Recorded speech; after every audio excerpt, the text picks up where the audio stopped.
Meigs Money, episode 4, man. They still let us shoot a podcast. That's a wild thing. We're back after a 1-month hiatus. Josh had to go pay his taxes. I was out on a trip. Went to Ohio. Had a lot of fun in Ohio. A lot of fun in Ohio State watching a real football team in the Big Ten. Did you eat a lot of chili? I did eat a lot of chili. I ate a lot of chili, and I had a lot of fun. That was cool. Special thanks to my buddy Caden Woods and his dad Jeremy making all that happen. That was a lot of fun. I want to get back up there, dude. Maybe we go up there at some point. The only time I would be going to Cleveland is to go see the Browns. You said Cleveland? It's Columbus, Gary. Same thing, Cleveland. No, Columbus. It's not. It's Listen, 2 hours away. Why Ohio, I'm sorry, but like the only time I'm going to Ohio is for like a Browns game. Not Browns game? You said the Bengals? Not even a Bengals game. You would go to a Browns game. Why would you go to a Browns game? So I can see Deshaun Watson, man. Do what? Do what? Get more massages? Hold his shoulder the whole time and complain about he's hurt. Right, and he does. Yeah, like gosh, Deshaun Watson. Anyways, NFL. We had a terrible Thursday night football game yesterday. 29 total combined points, 13-16. I mean, at some point, are they gonna have to start flexing some of these games? They have the ability right now to flex these games, but you got to think about all the big powerhouses. They're on buys this week. You got the Chiefs, Eagles, Dolphins, and I think Rams. I want to say they are like on buys. So yeah, they have to. Even the Sunday night game, we got the Raiders and Jets. Nobody wants to see that. And then on the Monday night game, yeah, that's weird. And I'm gonna tell you one thing though. I think the Buffalo might be on upset watch on Monday night. And who does Buffalo play? Broncos country, let's ride. Oh, Gary, stop it. You don't even believe that. I do believe that. How? Buffalo has been playing terrible for the past 3 weeks. They lost to the Patriots. Sean Payton has had, 14, 15 days to get his offense right to fix Russell Wilson. That defense is atrocious, but I think they're going to have a bounce back because I'm going to tell you why. Josh Allen throws at least one pick per game, and I'm pretty sure he's going to give one away to that Denver secondary because they have some studs back there in the back end. Justin Simmons, Pat Surtain, so those guys are going to be great. Far as everything else this weekend, it's trash because my Eagles are not playing. We picked up a big dub against the Cowboys. All you Cowboys haters out there trying to blame the refs, it wasn't the refs. It was just the Jalen Hurts. You guys tried to lose. It was cool. You guys tried to lose, and then the Cowboys tried to lose. So it was like whoever tries harder to lose is going to lose. Like the Cowboys had the ball, if I'm not mistaken. Correct me if I'm wrong. At the 5-yard line. At your guys' 5-yard line. By the time they went for that last play, they were close to the 30-yard line. They were.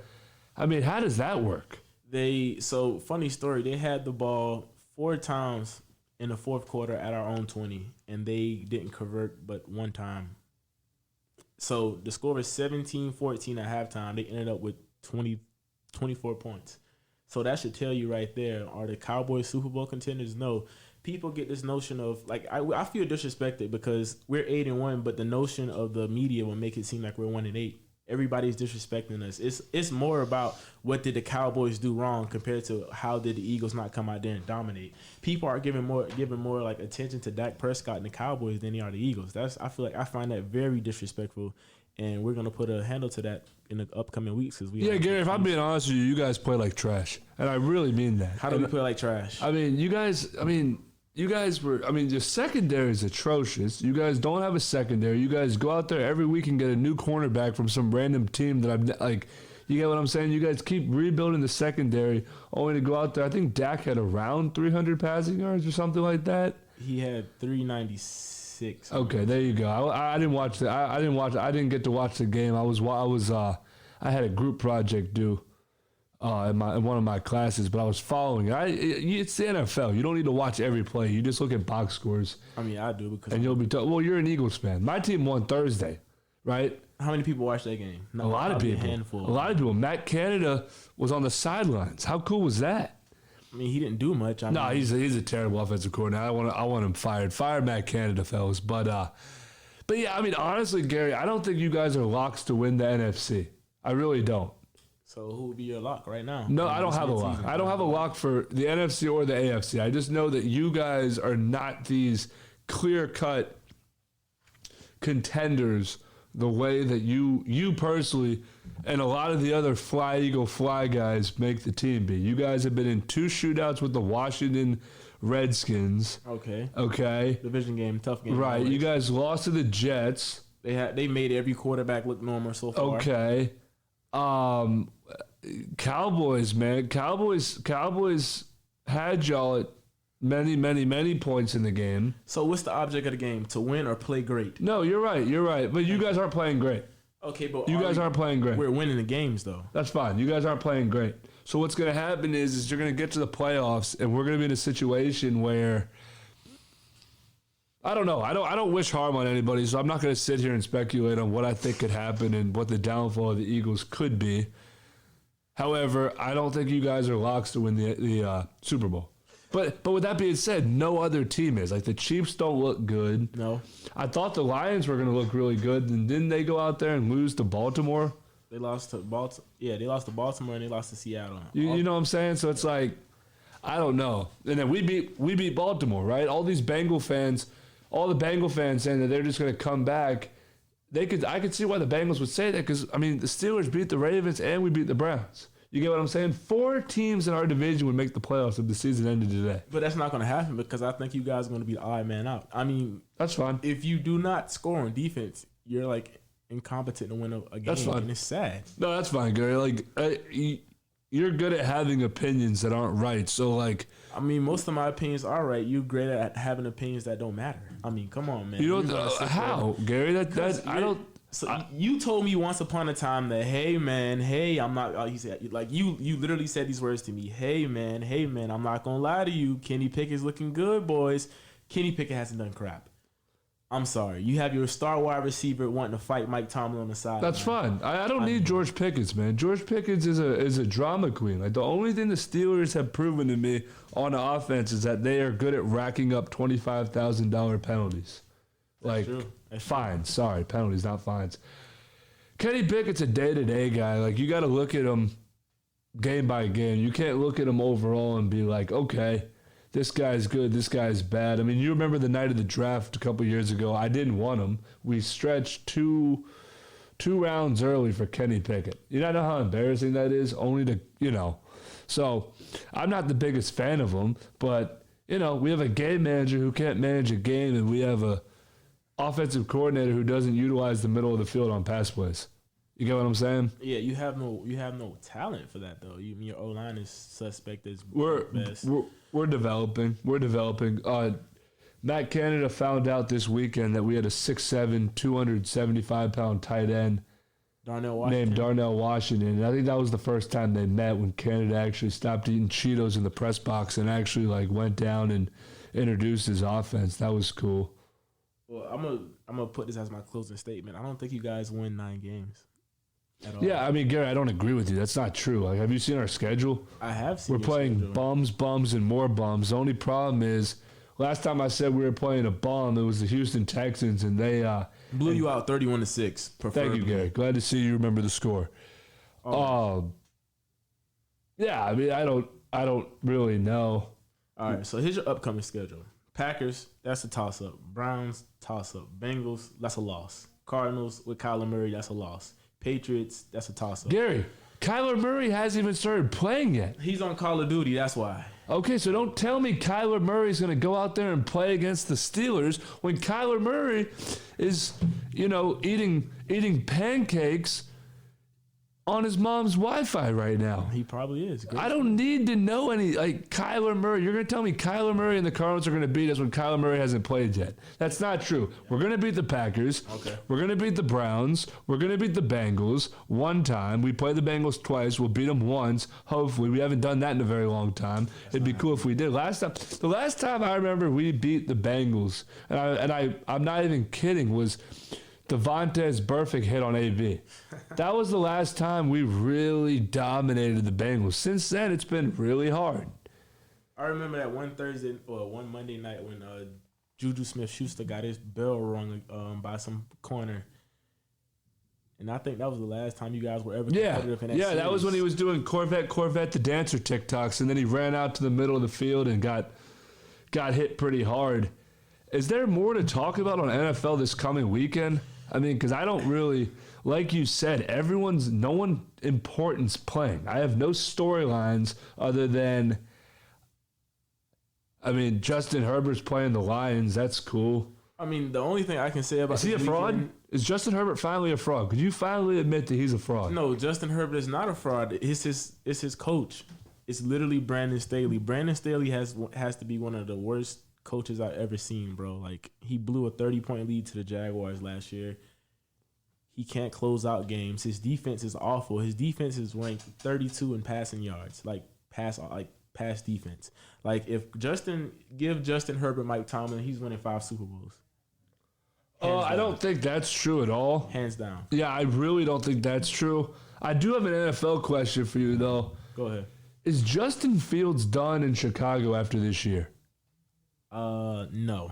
And here's why. Because I think the Bears, they're going to pass on the quarterback like how they did again. Because, like, think about it, right? They're number 2 in the standings. So the only quarterback they will be able to get possibly is Drake May. And you know what happened the last time they took a UNC quarterback? Oh, what up, Mitch Trubisky? That aged well. Exactly. What up, playoff Mitch? I love that guy, dude. So, personally, I think they're going to wait one more year. They're going to wait on Shedeur Sanders. Why? This may sound crazy. Why? Because Shedeur is built for Chicago. Well, here we go with that. I would love to hear this explanation. He is. Chicago is a cold city, windy.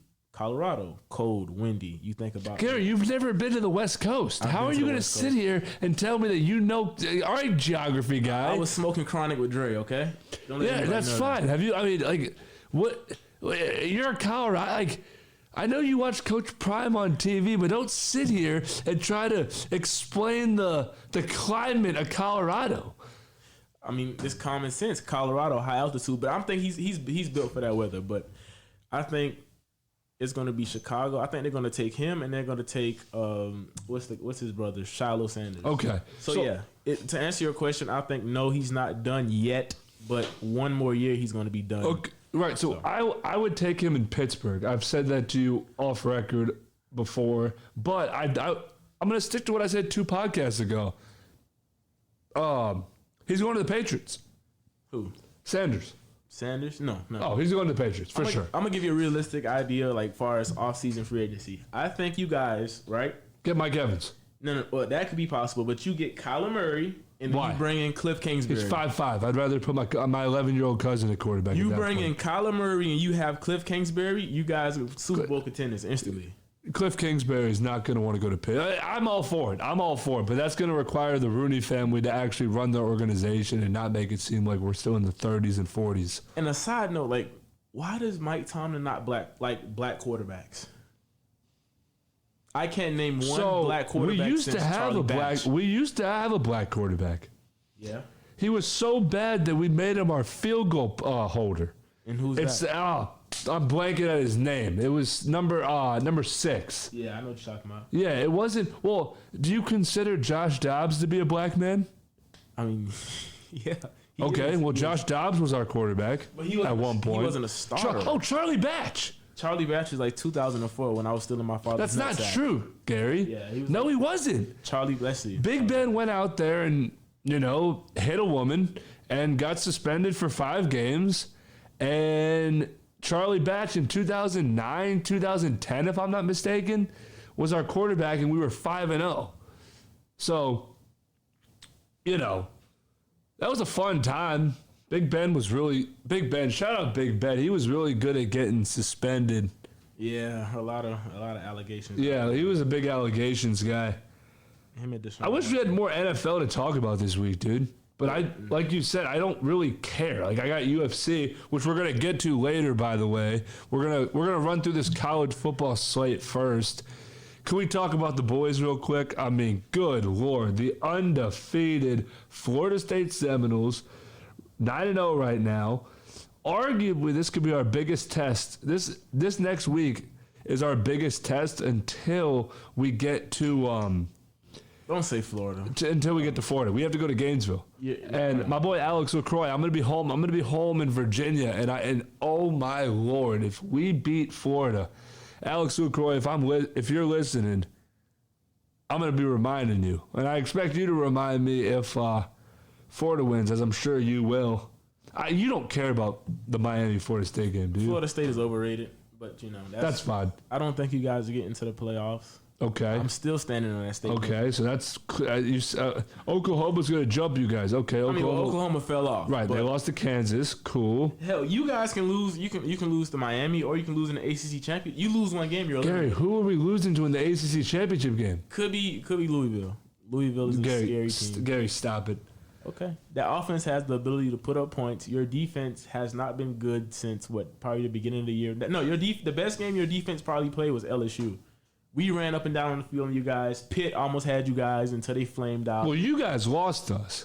I mean, but we also beat Notre Dame. So we're back in the picture. We're back in the conversation. Gary, you guys have 3 losses. No, I'm not saying the national title conversation, but I'm saying we're back to being irrelevant. We're back to being irrelevant. The Skittles Bowl? I mean, probably Dollar General Bowl. I mean, really? You're in contention for the Dollar General Bowl. Brandon, Congrats, it's a Dollar General Bowl. It's a thing. Is that? Yeah, Gary. I mean, really. At this rate, we might be playing in the Myrtle Beach Bowl. I mean, that'd be cool. Christ. We might be playing against Coastal in the Myrtle Beach Bowl. That'd be cool. Hey, Coastal's bowl eligible. My boy Zach Elam working that B gap at center, dude. That's a scary man. He's really not a scary man. Every time I see him, he's always smiling. But that's a big dude, man. That's a big dude. And shout out Coastal. They've been showing up. They got a big game this weekend. I'm going to be rocking with them tomorrow against Texas State. Boy, do they need to win this game. I'll tell you that right now.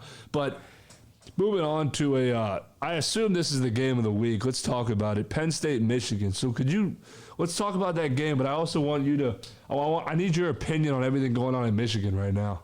Well, I think Michigan program as a whole is very disgusting. I mean. You said they're successful? They're disgusting. They're disgusting, okay. I mean, stealing signs. I mean, Gary, everyone steals signs. No. But I'm saying they were really recording. What was it? Central Michigan. Like you suck that bad that you have to go steal signs for Central Michigan, and actually sabotage your season by doing that. Listen. John Harbaugh got a slap on the wrist. Is it Jim or John? I don't know which one it is. It's one of the Harbaughs. Yeah. He got a 3-game ban. Like, wow. The next 3 games he's not going to be there. So he probably not going to be there for the big game. Actually. But they're probably still going to make the playoffs. They're going to beat Penn State probably by 14 this week. And they're probably going to beat Ohio State by 15. Okay, so that's not true, dude. Why are you... True. No, it's not, Gary. Penn State cannot win the big games. And not okay, I know. Okay, so first of all, Michigan's favored by 4 points. I would take the sadly, sorry, Abby and Zach, but I'm going to rock with Michigan over 4 again. Like, I will take their point spread easily, but what I want to say to you is, how are you going to sit there and tell me that they're going to run through Ohio State? Ohio State does not look good. Ohio State almost lost to Rutgers if it wasn't for a pick How cool 6. was that? That would have been funny. They lost to a girls lacrosse school. Go ahead. I don't know how they're the number 1 team in the country. I mean, the committee is stupid. They're not, dude. You know, as much as I can't stand it, my grandfather's favorite college team, which is funny because he's from Long Island, New York, is the Georgia Bulldogs. And he's one of those guys where it's like me and you, we'd go out there and we'd watch like skills players or like quarterbacks or whatever. Yeah. This guy just watches the linemen. Oh, man, their O-line and their D-line, they got some stars. And I'm like, Poppy, who cares? Trenches. I like it. Yeah. I mean, I don't know. Don't even get me started with his opinion on stuff. But, I mean, Georgia's still technically the number 1 team. Are they going to win? Are they going to go back-to-back-to-back? Absolutely not.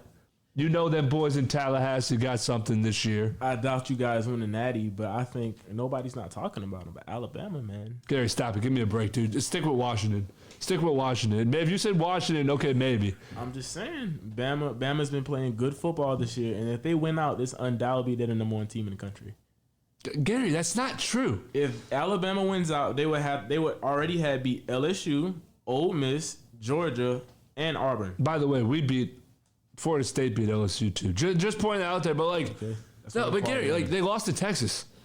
You know what I'm saying? Okay. Texas could get in there too. Gary, stop. Listen, stop. No, now you're going too far. Okay, tell me a path where Texas doesn't get in.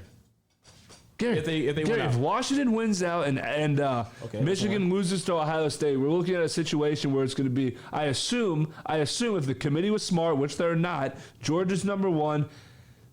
Georgia's number 1, Ohio State's number 2, Florida State's number 3, Washington's number 4. Let's have a playoffs. What if Alabama beats Georgia? You got to think about it that way. What if Alabama beats Georgia? That'd be cool. I would love to. Then you kick Georgia to number 4. All right. Then you would put. Does Alabama have one loss or 2 losses? They have one loss. They have one loss. Alabama's not beating Georgia. But to answer your question about the hypotheticals, Gary, that's a great question. Florida State stays in though. No, it's no possible if you guys, even if you go undefeated, and everything stays the way it is now, you guys do not make the playoffs. Okay, well that's not true. Because I'm gonna tell you, like, Washington is gonna be undoubtedly the number 1 team in the country when it's all said and done. 2, you're gonna have Ohio State, Michigan. Boom. 3, you're gonna have either Alabama, Georgia, or Texas. And it's a possibility where Georgia and Alabama can both get in. Well, no, it's a possibility where Georgia and Texas. Well, yeah, Georgia, Texas, and Alabama can get in over Florida State. Even if you win, Gary, that's not true. It is. No, it's very not, much dude. True. This is why This is why. After episode 4 or 3, we might not even be able to be allowed back in the studio because we should not be able to allow you to have a platform to say such stupid things. I'm saying such great things because listen, the only team at question right now is you guys. If it wasn't for Oklahoma, you probably wouldn't even be in the conversation right now. Gary, that's not true. We haven't lost the game. You haven't lost the game, but your resume is in question. Everybody else is pretty much set in stone. Okay, wow, you beat a 5-4. We beat you guys, and we beat LSU. But when I told you a long time ago when y'all needed Clemson to stay relevant, you told me I was crazy. But now, if we beat North Carolina, that win is going to look better on your resume. But I was trying to tell people that a long time ago, you need us to make your statement and make your case in the college football playoffs. Because without Clemson, the ACC doesn't get in. That's not regardless. Gary, it's the ACC. Yeah, but it's the ACC. Who dominates if you're the ACC? undefeated, Clemson. if you're undefeated, you guys did. You're right. If you guys are undefeated, if you stay undefeated as an ACC team and win the ACC championship, you are in the college football playoffs. I don't think you guys get in though. Okay. But that's a question for another day. That's fine. But all right, so like other games, I mean, I don't really care about really any of this stuff. Tennessee beats Missouri. I don't care if Missouri had a strong showing against Georgia. Tennessee's still the Vols. Yeah. Okay. Utah, Washington. I would love Utah to win just so I could hear you and all those other people that think that Washington's going to jump us. They will. Right? And then you and my dad's favorite part of every Saturday. Who is Colorado going to lose to this week? And this week it's going to be the Arizona Wildcats. They're gonna get that game, and they're 14-point dogs at home, which is crazy. How are you going to tell me that Colorado's going to get that game when they're 14-point dogs? Do you believe what you say? I do. Okay, let's hear this one. I believe. Good Lord. You know, Coach Prime, I've been watching all the videos, watching all the hype all season. A lot of people fell out the bandwagon, but Coach Prime, if you're listening out there, if you ever listen to this podcast, I still believe, and I promise you I'm going to ride with you to the end, man. Because personally, I think they have a great team all around, but they just need, Jesus, they need O-linemen. Their O-line can't block a damn phone number. It's that bad. It's really that bad. So I think give them 2 years, get like some good 5-4-star recruits at line, like linemen, D-line, O-line, and I think they're going to be in the national championship conversation. Even next year, I think they're going to make the playoffs. They're going to win the Big 12 because that's not true. There's nobody else in the Big 12 now.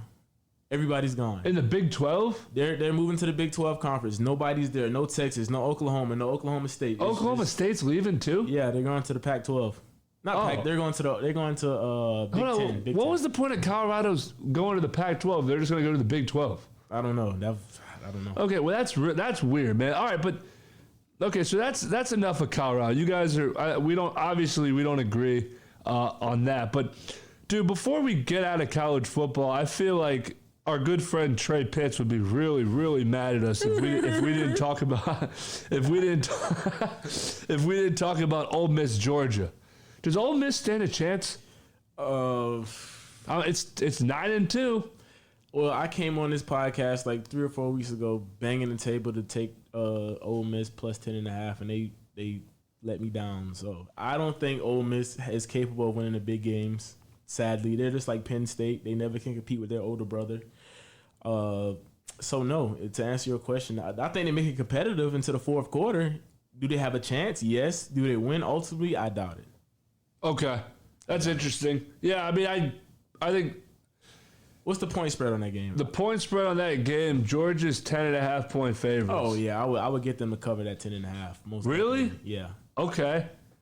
Yeah, I mean, Gary, honestly, dude, from a NCAA, college football, and NFL standpoint, all I want to cheer for is just competitive, fun games to watch. And I haven't gotten any of that lately, and it bothers me. I want to see shootouts, but the defense there's a lot of evolving from the defense. But this year of college football has been sad. Alabama LSU was a good game, right? Wasn't that the game that just happened? It was a good game. Your boy took the over 61.5. You told me not to do that, and I said, because okay, what happened? That's what I'm saying. Like, you just can't, great guy, but from a betting standpoint, and again, we're gonna get to that in our parlay segment, but you don't know UFC. We're gonna win a lot of money. See, he's saying I don't know UFC, and he's saying that because ask this guy how many UFC parlays has he hit? Hey, none. Look, he's saying it, but he knows what we're about to talk about next. UFC 295 live from Madison Square Garden. The 30th anniversary show takes place this weekend. John Jones, as everyone knows, isn't going to be fighting Stipe. John Jones tore his pec in wrestling practice. He's going to be out for 8 months. They're trying to get him to come back as early as International Fight Week in July. That's not going to happen. Yeah. So everyone should understand that. So main eventing the card, Yuri Prochazka, Alex Pereira. These are two really, really, really big light heavyweights. Both of them walking at Alex Pereira walks at 235. Yuri walks over the 205 limit. And both these boys are 6'4". These are two lengthy kickboxers that are going to go out there and put on a war. Personally, at minus 125, this is essentially a pick'em fight, a slight edge to Alex Pereira. I'm taking Alex Pereira to win by knockout, but I'll run with the money line. I'm not gonna do a method on that bet. But Alex Pereira, dude, neither of these guys play defense, right? So they both use their length and their height, so they keep their hands down. And with Alex Pereira and that left hook, all you Izzy fans know about that left hook. It's coming. It's coming. Yuri, something to note, I would be interested in the Yuri Prochazka by submission line, and that's just due to the wrestling. If you guys want to take Yuri to win by submission, I'd understand it, but every second the fight's on the feet. You can't match Alex Pereira kickboxing. Co-main event, Sergey Pavlovich, Tom Aspinall. This one's a pick'em fight. See, this is why I'm trying to get you sold on this weekend, because your main event and your co-main event are both pick'ems, and they're both dudes that are over 205. It's all guys that are over 205. So it's just going to be big people just trying to kill each other. I see the last two fights only going 3 rounds, honestly, because you got the heavyweights and you got Pereira. That's what I'm saying. Thanks, Gary, for listening to the last 5 minutes of the program. But so here's the thing. Sergey Pavlovich and Tom Aspinall both combined for under 2 minutes and 35 seconds of total octagon time in the UFC. Okay. How, you get what I'm saying? I think this fight goes to the second round, but if you want to, for the fight to end inside the distance, to take it to the bank, because Aspinall is going to be moving around using his footwork. Both these guys cut under the heavyweight limit of 265, so we're going to have two guys that are under 265, which is important to note. So my prediction for this, I am going to take Sergey Pavlovich to finish him with a knockout. I think Aspinall is going to sleep. Great guy. At least you guys still got Patty Pimblett, who fights next month, obviously. Jessica Andrade, Mackenzie Dern. This is a trap fight. Jessica Andrade's on a 5-fight losing streak, but she's also literally one of the greatest women fighters of all time. You have to be respectful when talking about Jessica Andrade. Both these women are going through divorces. Fun fact. That should be fun. Yeah, so both of them are probably, taking the fight for the money. But Mackenzie Dern, this is a big, big test for Mackenzie Dern. If she wins, I think she should be in contention for a number one contenders fight for the strawweight title, or at least be on that track. Jessica Andrade is essentially, sadly, a gatekeeper at strawweight right now, as she's had losses against Jan and Tatiana, both who I think are going to be fighting for number one contender fights soon. My final prediction, I'm going to go ahead and say it. At plus 170, I think Jessica Andrade gets it done. I genuinely think she gets it done against Mackenzie Dern. Mackenzie Dern's boxing's getting better, but it's not Jessica Andrade, dude.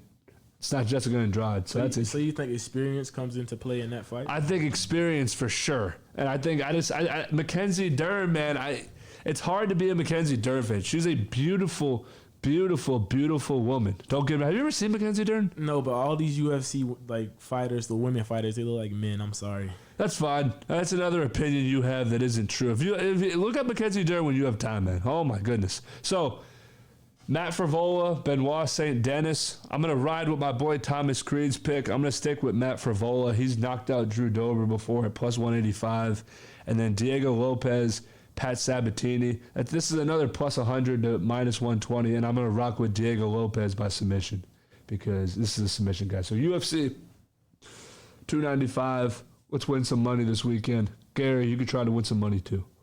Yeah, I'm gonna fade everything that you just said on that card because every time I do fade the bets, I usually am the one like winning money, and Josh is crying and saying things that I can't say on this podcast. But I hope tomorrow night is a great night for you. But I highly doubt those picks hit, and I wish John Jones would have never tore his pec because my boy Stipe Miocic would have definitely got the W.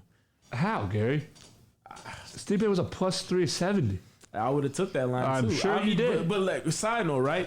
Like last week Parents Weekend when I told you about Francis Ngannou, he should have won that fight. Yeah. Oh, for sure. I was actually able to go back and watch that. Yeah, dude, without a doubt. But you know how the Furies are. Like that name carries weight in boxing, and that's your heavyweight champion, and you want to build for a fight against Usyk, which. By the way, I don't care about that fight. Yeah, Fury's going to go right through Usyk. I can tell you that right now. They need to run that back. Does he have like a rematch clause in his contract? Who, Francis? Yeah. No, there was no rematch clause for either. But again, Francis is right to the top 10 in boxers now at heavyweight, and he's your biggest draw in boxing, so they will fight again. So I'm guessing now it's going to be him and Anthony Joshua. No, heck no. Like, what about Deontay Wilder? Deontay Wilder wants to go to MMA. For what? I don't know, but this news broke today that they're trying to do Nate Diaz versus Deontay Wilder in MMA. You know what I want to see? Like, this may never happen, but I want to see Deontay Wilder and Tyron Woodley. Two big disappointments fight each other. Wow. That's funny. No, so let me get your opinion on this, though, real quick before we go to our parlay. There's this new format of fighting that they want to come out with for Deontay Wilder versus Francis, and it's called it's a hybrid rules. So it's going to be one round with boxing, then you could do like leg kicks. Like, you don't think that's a good idea? No, that's stupid because if I'm going into the first round trying to box you, and then the second round, you hit me with a leg kick or a liver kick, like that's just too much going on. Yeah, it's just too much going on as far as mechanics, motor skills. It's just not going to be an entertaining fight. Yeah, I think that's stupid. Just stick to the traditional boxing or MMA format, or just let these guys fight in the UFC if you want to do that. Okay, that's interesting to note. Real quick though, last thing before the parlay, dude. Hey, Jake Paul's fighting December 15th. You ready? No, it's probably gonna be rigged anyway. Andre August. Yeah, who is? No, I looked at Andre August. I actually don't know who he is, but he's actually a professional fighter. But he's old, so 35. That's old, bro. 35's old. Yeah, didn't Jake Paul fight like Anderson Silva when he was like 40? 47, yeah. You know, but Francis is 37, dude. Just saying. I want to see Jake Paul and Tommy Fury too. That's the funny thing is that rematch. I don't want to see that at all. I do. So Tommy Fury, please sign the contract. Let's get that probably going to T-Mobile Arena, preferably in March. Okay, that's interesting. But all right, man. Well, let's do it. We got our 4-leg parlay, Meigs Money 4-leg weekend parlay. You want to start this off 2-2? Yeah, I got you. I got to pull it up.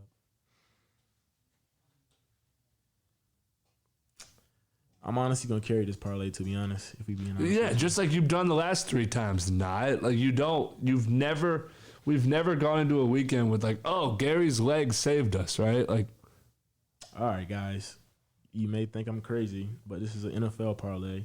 Well, NFL leg, my bad. I would say take the Jacksonville Jaguars +3 against the San Francisco 49ers. They're flying cross country. Jacksonville is at home. It's hot. And I believe in Trevor Lawrence. He's going to take that next step. So that's my leg. First leg is Jacksonville +3. Okay. So I'm taking Alex Pereira's money line at -125. Yuri Prohaska hasn't lost a fight in 6 years. That's something to note. But Alex Pereira is the guy, man. It's his belt. It's his division. Alex Pray, let's get it. Okay. Here's an interesting one. I'm going to take Kentucky plus 11 against Alabama.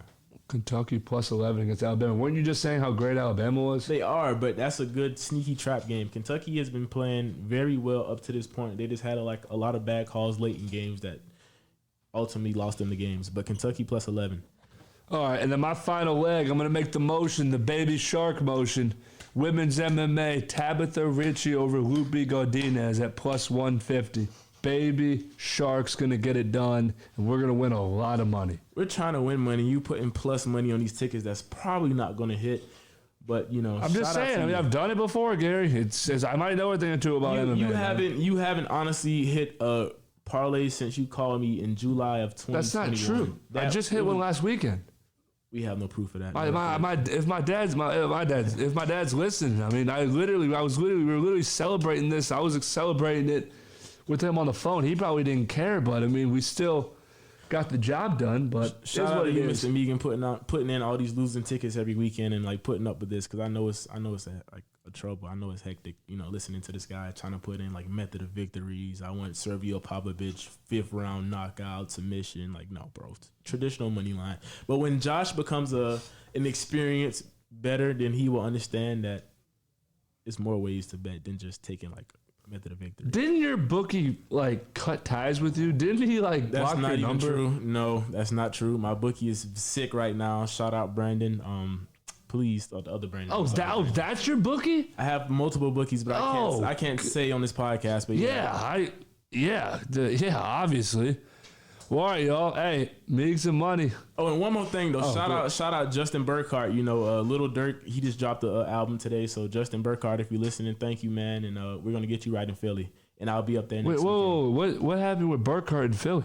He's promoting an event now. I think with Little Dirk in Philly. So wow, wow, huh?